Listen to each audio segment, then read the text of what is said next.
Greetings. This is Arvette McLean of Speak, the Universe Listens.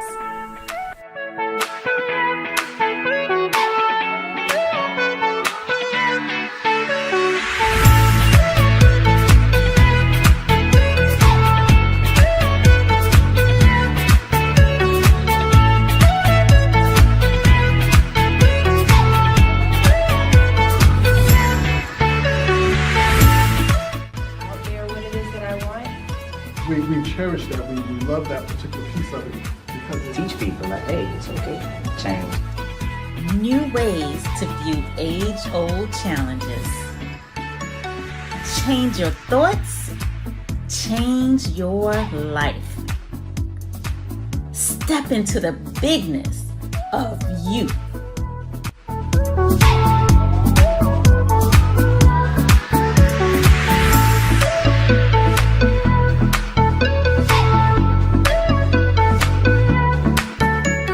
Greetings and welcome to today's episode of Speak, the Universe Listens. And today's topic is, should we fake it until we make it? And I have Stephen joining me, Hey. Rodney, Hey. and Teron. Hey.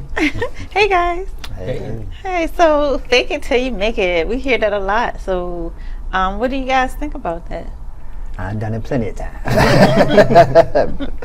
But I think, yeah, for the most part, thinking about it, I have faked it until I made it. But then that just made my mind go, actually just start to think, okay, let me believe that I can make it instead of faking it until I can make it. So I'm still working on it though, still working. Yeah, I've always thought of fake it till you make it along with another saying, and that's seeing is believing. So I believe, when you fake it till you make it, you can create it to where you're seeing it, and then once you see it, you're able to believe it, and then it's no longer a fake. Right. So it's like you fake it until you get yourself built up and ready for, like, yeah, I can do this type of thing. That's always been my approach to fake it till you make it. I look at it like you might not necessarily have it at the moment, but more so like walk by faith and not by sight. Right. Yeah. So, like from the way that we typically approach things in our life, fake it until you make it has been very, I guess, productive for a lot of us. I know, I used to always just wear a smile on my face regardless of, what was going on the inside. So that's like faking it until you make it. So we've all done that, and it has served us well. But is there something different? Like if we think about coming at it from a more spiritual perspective, or a perspective where that, like how we talk about life being easier and more magical, where does faking it until you make it come in with that? Or I would say, like on my journey, I had my experience was faking it till you make it. Basically, I didn't have no means of transportation at one time, and so I basically just had to fake it until I made it. But just continuously having that mindset just made me think, like, you know what? It started to push me towards more thinking of, I already have it, even though I physically don't have it, but in my mind I believe that I have it. And so I just started to run off of that. Like that was like my fuel, and it eventually it happened for me. So I think when you fake it till you make it, it sort of puts you in the mindset of actually believing that you will have it, or that you already have it, and then you're not gonna really fake it no more, because after a while you're gonna have it. So I know, like a lot of times, I could just speak for myself, but I know so many of us that have done this in the past. But it's like I'm mad at that person, but I'm gonna just pretend like I'm alright. Right. So I'm not tricking myself. Like, I know I'm mad. They just don't know I'm mad. It's kind of like I'm faking that. Or faking like I'm okay. Right. I'm gonna go put on this cheery face while I know I really on the inside don't feel good. So I'm not really fake. I'm not really believing it. I'm just faking it. So a lot of times when we say fake it until you make it, you're not believing it. You're just putting on a happy face. Yeah. And when you think from that standpoint, I understand exactly what you're saying. Like you can't. There's certain things you can't fake. Like you can't fake that type of funk. You know, you can't. Really can't. You can't pretend like you are giving pure intentions, and then like maybe deep down you have like other things that you're feeling, because those other things will always prevail out first, because that's what you're really feeling. So like your true intentions are going to come out before whatever you're trying to fake, or even whenever you're trying to fake it, it's not going to be as productive, and you're not doing right by yourself or the person that you might be upset with if you're like, oh, you know, I'm upset with you, but I'm just going to try and pretend like it's not, because you know that might be a part of growth that you both need. And so to try and block that for a selfish reason of I'm just gonna fake it till I make it, I can see how that's also unproductive. There's so many ways you could look at it. Yeah. That's the thing about it. Cause you can also look at faking it like dreaming or imagining it, and that can, and when you're doing that, that can put your intention on having it and believing that you can have it. So it may be the words, because if you're saying faking it, then you're not believing it. Right. So yeah. But yeah, the concept is accurate. Like what you're saying, Right. concept-wise, it makes perfect sense. Because a lot of times we think, you know, I'm depressed because of X, Y, and Z.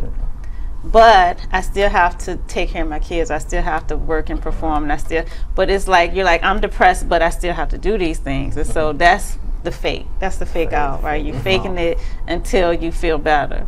We can choose to feel better at any time. Like we can choose to feel better right now. In every single moment, I can just make up how I want to feel. And so I can manufacture the feeling. I actually, you know, had fun today doing this with some children, and it's so cool how kids can just flip in and out of emotions, and we all can do it as well. Right. But like in any second, you can make yourself feel joyful or make yourself feel excited. And so if we start to realize that at any second we can change the emotion to whatever we want it to be, versus still carrying with us whatever that thing is in the past. We're carrying that depression with us. Like, I'm depressed, I'm gonna just accept it, and I'm gonna just pretend like I'm not, but really I am. That's kind of the fake out. Wherein you can just decide, okay, in this moment, I don't have to be depressed. In this moment, I can feel the feeling of love. I think exactly what you just did is probably the most challenging, important part in that feeling of getting out of those difficult feelings is, you know, sometimes it's hard to picture yourself out of that overall feeling. So you have to make it about that moment. Like, in this moment, I want to be happy. And then you just keep choosing every little moment at a time, and then it will become like the real thing. And I guess that's the productive fake it till you make it, versus the, at first I'm gonna say I'm okay, whatever. I'm gonna tell you I'm doing the work, but I'm really over here just crawl up in a ball, hurting every second. Right. Yeah, so I see it. Yeah, I think I've done that plenty of times. Sit back and you know you're not okay, but you're faking it like you are okay. And deep down inside, you might want to be screaming. You might be screaming deep down, but I think just the one thing I tried was sitting back and sort of just checking myself, you know, like, okay, so am I going to really fake the funk, or am I going to go ahead and tap into my emotions and just, hey, you know, actually step into what it is that I'm actually feeling, so that way I can sort of not be fake, you know, and just be true with what I'm feeling, you know, because I think that sort of helped me just sort of express myself a little bit better. Yeah, and I found myself whenever I was in a place where I may have even been fooling myself thinking that all right, you know, I'm here ready to do the work, but I wasn't ready yet. What I would do is like take a little more time to myself and like, all right, well let's figure out like what's really happening here, and then now let's really choose this moment to be happy versus it's easy to think that I'm choosing to be happy in a moment when the part that I'm really upset about isn't the part that I'm addressing yet. So it's easy to say, oh, I stubbed my toe, I'm just gonna choose to be happy that I didn't stub my toe. But if the real issue is I'm just having like a really tough day and this and that happened, then I should like choose to have a better day, not choose not to worry about a toe. If that makes sense. We were both sitting back like, But yeah, I guess it's like just being truly intentional to the moments that you're choosing to choose happiness and choose joy, and choosing it for the real reason and not just because you feel like it's right thing. So one thing that Stephen was saying about checking in. So I used to do that when I'm running, right? So if I'm running a marathon and I'm starting to feel tired, and I'm just like, "Ooh, I'm tired." Then I would literally check in, and I'll say, "Okay, what's tired? You know, are my feet tired?" I'm like, "No, my feet are fine." Are my legs tired? No, my legs are fine. Is my back tired? No. So I'm like, "Well, what's tired?" You know, and then I'm like, "Nothing's really tired." And so then that allows me to keep going. And it's almost the same as we were saying about in every moment you have the ability to choose, because overall I did feel tired, but when I started checking in like in that very moment and being intentional, paying attention to myself, breaking it down, I wasn't tired. So it's kind of the same thing. Like, in this moment, am I depressed? Because really what you're depressed about is something that happened in the past. And so the memory of it is what's causing you to be depressed. So in this moment, you're not. It's very rare that in this moment you're the thing. And so to keep checking in with yourself and choosing something different, which is different from pretending like something didn't happen, pretending like you're not upset, not dealing with the issue. It becomes a non-issue when you choose differently. And that can change the whole course of your day. Like, you can wake up, you might have overslept, then you come outside, you got a flat tire. Already in your mind, you think, this is a bad day. You know, but then you go through the rest of your day like that. Like, yeah, this been a bad day, this been a bad day. But really at that moment, you can decide, I'm gonna have a great day. And it's like, you can keep saying you have a bad day, but you already got the tire fixed. You already, you know, all that's over with. Now for the rest of my day, I can decide that it's gonna be a great day, and that can change the whole course of your day. Yeah. I was just having a conversation with a coworker actually earlier this morning. It's funny, this topic, and she was saying that she had read an article, and Beyonce had said that she took the word tired out of her vocabulary, and so she's like, yeah, well, you know, I thought about it, and Beyonce has this many nannies or that many nannies, so of course it's easier for her to take the word out. And then she said, but then I thought about it more, and I said, what if it's just she's choosing to never focus on that part of it? And she's like, I can do that. And I was like, yeah, I could do that too. And it was just nice at that moment, like it was I guess in a sense, we both decided we were going to choose to try and remove the word tired away. And I guess in a sense, choose to be better in that moment and not fake it. And it's funny you say that, because a couple of years ago, somebody who used to be one of my clients, because he always would say, ooh, I'm tired, ooh, I'm tired, ooh, I'm tired. And I was like, do you realize how many times in a day you use the word tired? I'm tired. And he's like, really? And I'm like, yeah, you always say you're tired. And I'm like, and you way too young to be tired. Or whatever. And so anyway, he consciously removed the word tired. So every time he was getting ready to say tired, he would replace it with something else. And he was like, oh my gosh, you can't imagine how much energy I have just from removing that word from my vocabulary. It's funny you said that because you made me think about somebody I know very close to me. That's their favorite word. I'm tired. I'm like, well, you tired because you keep saying that you tired. But I was thinking about faking it until you make it, right? Mhm. I was thinking that that's what we all do every day. It's like we're faking it because we're pretending to be who we're not. Who we really are, we forget that we're that. So we really are connected to Source. We really are divine beings. We really are filled with love, gratitude, divinity, anything that's aligned with the goodness of Source energy. That's who we really are. And we sit around faking like we're limited and small and don't know how to do things, and things are hard and we have to struggle. But when I think about, like, how did we even get here? Why are we here? And that, we're from Source, we're spirit, and we have come into human form to do what? To experience all the wonderful things that you can experience on the physical. But instead, we decide to make it hard, and it's a challenge, and I'm sad, and I'm depressed, right? I don't have enough, and I'm not good enough, I'm not pretty enough, I'm not smart. We decide to do that. So that's really us faking that we're this big when we're, to infinity. So where has life went for all you guys? So where did it come from? Like when you first, heard "fake it till you make it." Like where did it come from for you? Like, I think my first time ever hearing the phrase might have been in schooling. I might have been, I think I might have been struggling with a subject.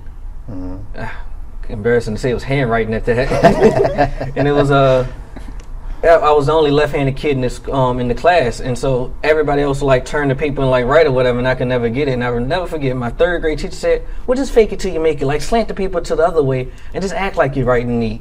And she's like, it'll eventually come together. It didn't come together, but that was the first time I heard it. But I guess a few months ago might have been the first time I ever thought about it in the way that we're talking about it now, and choosing to be better. And choosing to feel differently. Yeah, the first time I heard about it is when I first think about it, I think of it like music, like an artist may not have everything they may be rapping or singing about, but eventually they'll get it. Like that's where I first heard it from. Okay. For me, I could think it came from growing up. Fake it till you make it. My mom used to always say that, like, fake it till you make it, And I may not have no money in my pocket, right, for like going to school, sit back, for give me a snack or something, ice cream or something. And I'm like, you know what? I'm gonna act like I got it. I might not got it, but I'm gonna act like I got it though. So now, how we're talking about it, over time, I just thought about it a little bit differently. I just started to align it with more of trying to believe more of what it is that I want versus not thinking about me not having it, if that's what makes sense. Yeah. And I actually like this topic too, because now I think about it and just seeing how this conversation has unfolded. I like us breaking down the definition of fake it till you make it and removing I guess not removing, but sifting from maybe the positive outlook, because I do want to call what it is, like when we do, like when we're, I guess, getting ourselves ready for like something, what it is. Like that's me like preparing, that's me believing. I don't want to call that faking, because then I don't want to like infer that I'm being fraudulent to myself in that moment. I know what you when mean. I know that I deserve it, then I don't want to ever even think about it in that type of light, actually. I think also with faking it till you make it, we can take our mind off the faking part and focus on what does making it look like to you. There you go. I like that. What does being happy look like? What does having money look like? What does these things that you consider making it look like? And see yourself doing that. Put our focus on that. I like that.